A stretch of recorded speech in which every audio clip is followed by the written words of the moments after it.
Recently, Joel Telling, the 3D printing nerd, did a couple videos about using a thermal camera to see how a heated bed was working on a 3D printer. I thought that was pretty cool, and I wanted to check that out myself. My name's Jim, and this is The Edge of Tech. Luckily, a company reached out to me called Goyojo. I'm not sure how you say it. They reached out and asked me if I wanted to check out their GW340 thermal imaging camera. Of course, I said yes because it's right here in my hands, and I wanted to check this thing out. That's what we're gonna do today. So the GW340 works with iPhones and Androids, so everybody can use it, and I'll be testing it today with my Pixel 10 Pro Android phone. So if we open the box up, let's check it out. We got a hard case, it looks like. I'm gonna set that there. We're gonna open the hard case like that, and it looks like we have some instructions right here, right on the top, little instruction booklet, and the camera itself along with an adapter.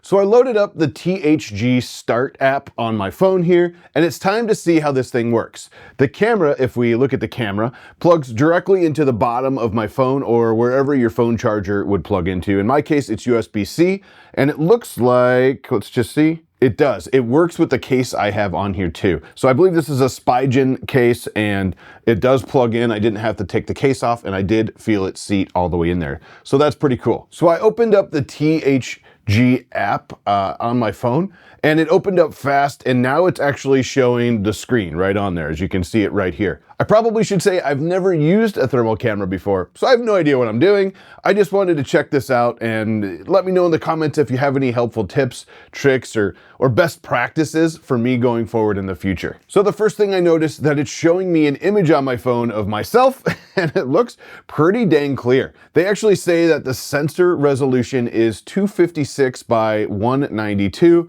and that the super resolution on my phone should be 512 by 384.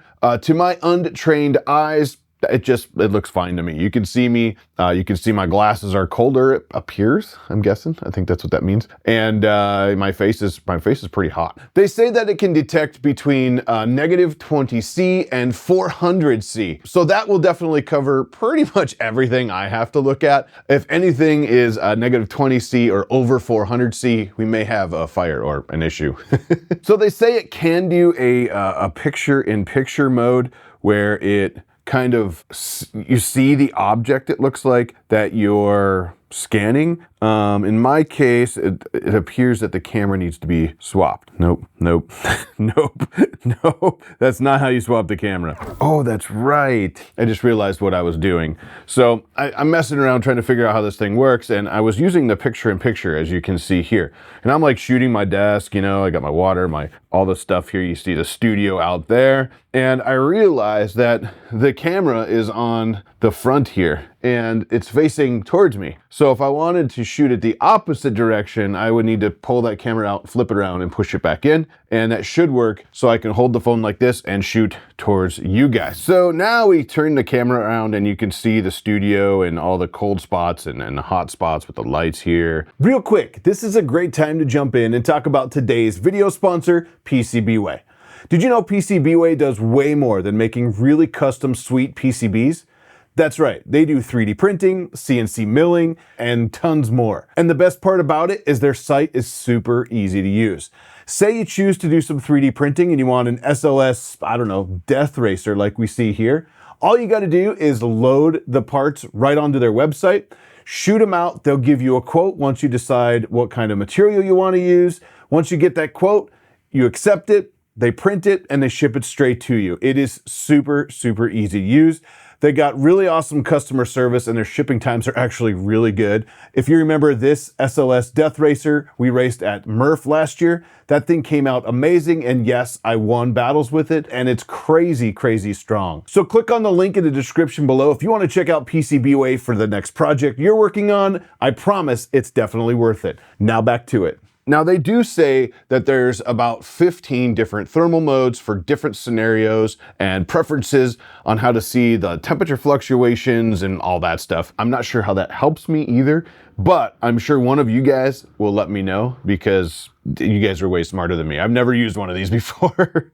Let's see, we can go to parameters and there's all these different temperature ranges and distances and all different things like that. So I don't know how it all works yet, but we will figure it out. Oh, there we go. So there's some palettes, must be some presets here across the bottom of the screen, and you can change colors and maybe do green and purple, or it says purple and red. You get Sophia, high iron, orange, rainbow. You could do a custom one, which is kind of cool. So yeah, a lot of cool things you could do. And it looks like I just changed mine. There we go. I'm gonna do dark orange. I like that. It's kind of cool.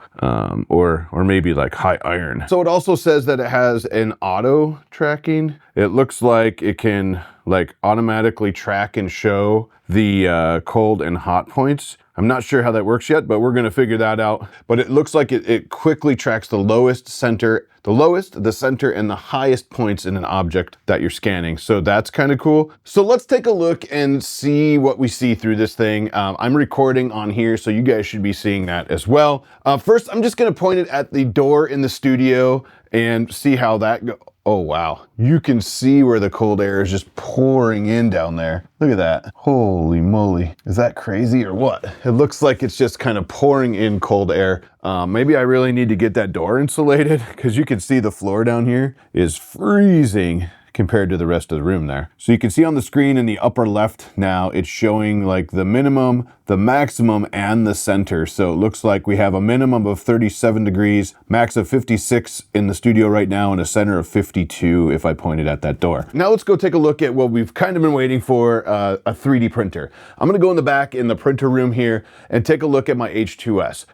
It is actually pretty cold in that room right now because there's no heat back here, and I got to keep the heat on when I'm running this. So let's go see what it shows up. So if you look on my screen on the phone here, as I'm showing you, whoo, it's pretty cold in this room. It looks like a minimum of 39 right now, a maximum of 70. Looks like there's some heat coming off somewhere back there, which is interesting. So this right here is my H2S. And as you can see, if we open up the door here, we look inside, we have a maximum of about 68, a minimum of 54, and 58.9 in the center. It's kind of what we expect. Like I said, it's pretty cold in here, and that's what we're gonna see. So what I'm gonna do is I'm gonna go right here on the screen. We're gonna do the settings, and we're just gonna fire it up. I'm gonna fire the nozzle up to maybe 200C, and then I'm gonna go back to the bed, and I'm gonna fire that up to 60C. As you can see right here, again, we're gonna go up to 200C on the hot end of the nozzle right there. And the heat bed, we're gonna go to 60C. I'm gonna let this sit for 5 minutes, and let's come back and check it out. All right, it's been about 5 minutes, and the H2S has been heating up. I'm gonna take the camera in. As you can see, it's on, and we're gonna go check it out. So follow me as we go towards the printer here. H2S is the first one in the room. So we can see on the screen right away, we're looking at 60C on the bed and 200C on the extruder. Actually, the extruder's dropping. It's probably mad because I left it for too long, so we're gonna have to turn that back on. So now it's heating back up, but we should be able to see that, which is gonna be cool. So let's take a look. I'm gonna open the door here, and let's just see what we see here. So right away, it picks up the extruder, or the hot end, as the hottest place here. And if we look, we got 250 right now, 250-ish on the hot end. The minimum is 58 down in the bottom, and 121 Fahrenheit-ish on the bed, I think. Let me just look. There we go. Now, again, I've never done this before. I don't know how to look at this. And also, I should probably figure out how to turn that into Celsius. Oh, here we go. Temperature unit. We'll go to Celsius so it makes a little more sense. And let's check this out again. So we're in here, we're taking a look, and it looks like, if we get up in there, I don't know how to read this. So it looks like the bed is right around 56. Let's see, let's just do this. I wonder, oh, you know what? I know what the problem is. There we go. So it looks like the hot end is 152C. I don't know if that's showing exactly where it would be or not. The minimum is 16C, and if I scroll down here and kind of shoot the bed itself, man, I don't know. There we go. Maybe this way. There we go. So now we got 60C on the bed, 61. Oh, you know what? The nozzle's way in there. I bet you it's not showing me the tip of that nozzle. It's showing me 147, but I don't think it's actually showing me the tip because it's kind of way in there. You got the idea. It's definitely cool, and I'm gonna have to learn how this thing works to kind of check out the different heat ranges. Maybe I'll have to even turn my camera sideways like this to get a better idea of, you know, where that heat is and how it works. Like Joel showed in his videos, this thing kind of heats up all around, but I don't know that I'm using this right. I just wanted this thing to play with and start learning how to use a thermal camera.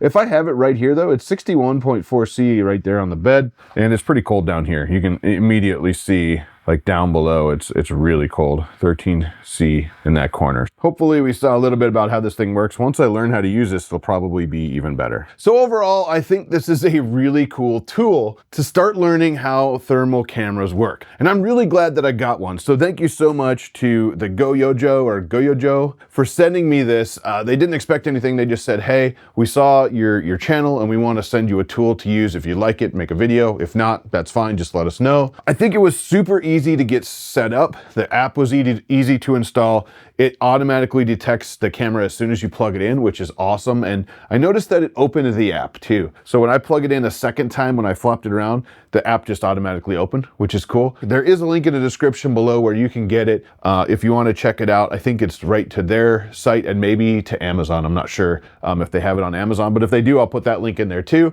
It is the GW340 thermal camera. Like I said, Android and Apple phones work. I believe it would work in a tablet too, so that's really cool. I have a lot to learn with this. I'm sure there's going to be a bunch of awesome comments on how to teach me or what I should do different or how I should change things, and I welcome those. So please put them in the description below because I'm going to read all of them. And if you enjoyed today's quick video, please hit that like button. Thank you so much for doing that because that really helps the channel. If you want to see more things coming up in the future, get subscribed for 3D printing, lasers, and some CNC stuff that's coming up. I'm trying to get to 200,000 subscribers this year, and with your help, I can get there. And if you haven't seen this video yet, definitely check out this one right here.